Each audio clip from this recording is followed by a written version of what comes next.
कहानी शुरू होती है और हमें पता चलता है कि एक स्पेसशिप तबाह होती है और वो एलियन जिसका नाम जॉर्डन है अपने पावर स्टोन्स जिसे जियो क्रिस्टल्स कहते हैं, इन क्रिस्टल्स को ऐसे लोगों की तलाश में भेजता है जो इस पावर के काबिल हों, क्योंकि वो मरने वाला होता है। इस वक्त इस मूवी की विलन रीटा इन क्रिस्टल्स को हासिल करना चाहती है।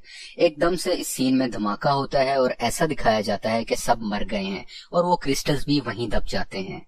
अब स्टोरी बहुत साल आगे बढ़ जाती है जहां एक लड़का अपने दूसरे क्लास फेलो को तंग कर रहा होता है और वहां मेन कैरेक्टर जेसन आ जाता है और उसे बचाता है। जिस स्टूडेंट को तंग किया जा रहा होता है उसका नाम बिली होता है। अब जेसन और बिली बहुत अच्छे दोस्त बन गए हैं और बहुत सा वक्त साथ गुजारते हैं। एक रात ये दोनों कैंपिंग करने के लिए एक ओल्ड माइनिंग फील्ड में जाते हैं जहां इन्हें एक और लड़का और 2 मजीद लड़कियां भी मिलती हैं। इन सबको रात के अंधेरे में एक रोशनी दिखाई देती है जिससे इन सब की क्यूरोसिटी बढ़ जाती है। ये जब इनको देखते हैं कि यहाँ वही जियो क्रिस्टल्स होते हैं जो स्टोरी के शुरू में जॉर्डन एलियन के पास थे, लेकिन इनको कुछ मालूम नहीं है अभी तक कि ये क्या चीज है। ये अभी देख ही रहे होते हैं कि माइनिंग फील्ड की सिक्योरिटी आ जाती है और ये सब क्रिस्टल्स लेकर अपने घरों को भागकर बच जाते हैं। दूसरी तरफ हम देखते हैं कि कुछ फिशरमैन मछलियां पकड़ रहे होते हैं।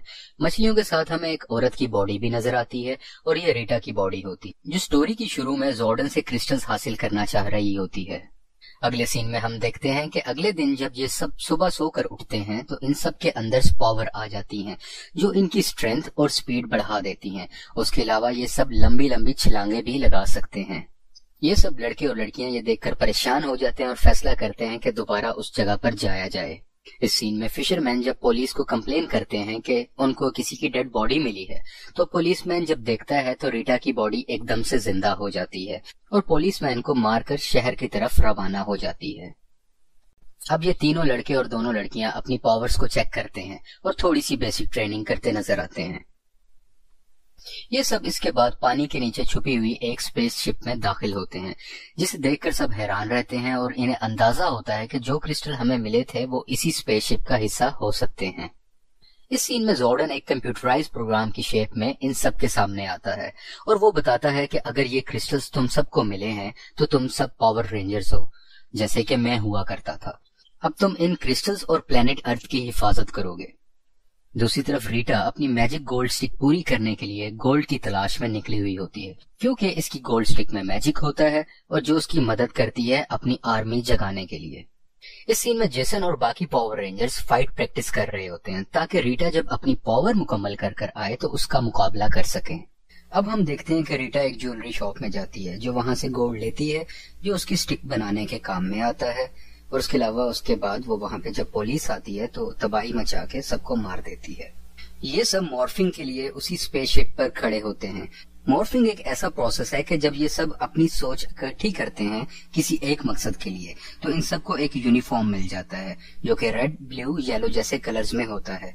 इस यूनिफॉर्म से इनकी ताकत में बहुत ज्यादा इजाफा हो जाया करता है और ये बॉट्स का इस्तेमाल भी कर सकते हैं जो हम आगे जाकर देखेंगे। इस सीन में रीटा अपनी आर्मी को जगा देती है और एक गोल्ड का बहुत बड़ा रोबोट बनाती है। इतनी ही देर में पावर रेंजर्स वहां पहुंच जाते हैं और इन सब से लड़ाई करना शुरू कर देते हैं जो मूवी में बहुत अच्छे से पेश किया गया है। यहाँ पे वो गोल्ड का बना हुआ रोबोट शहर की तरफ चला जाता है और ये तमाम पावर रेंजर्स अपने बॉट्स में बैठकर शहर की तरफ रवाना हो जाते हैं ताकि उसको नुकसान करने से रोका जा सके। यहाँ पे तमाम पावर रेंजर्स अपने बॉट्स को इकट्ठा कर लेते और एक बहुत बड़ा जॉइंट रोबोट बना लेते हैं जिसकी पावर बहुत ज्यादा होती है। ये सब मिलकर बहुत अच्छी फाइट करते हैं और रीटा और उसके जॉइंट रोबोट को हरा देते हैं और उसकी तमाम आर्मी को खत्म कर देते हैं। यहाँ पे शहर का नुकसान तो होता है लेकिन बड़े नुकसान से बच जाते हैं। इसके बाद ये तमाम लोग खुश होते हैं और आइंदा भी प्लेनेट अर्थ की हिफाजत करने का इरादा रखते हैं। आपको ये वीडियो कैसी लगी प्लीज लाइक करें, शेयर करें और सब्सक्राइब करें और इसी तरह की मजीद वीडियोस हम अपलोड करते रहते हैं जो कि आप हमारे चैनल पर देख सकते हैं।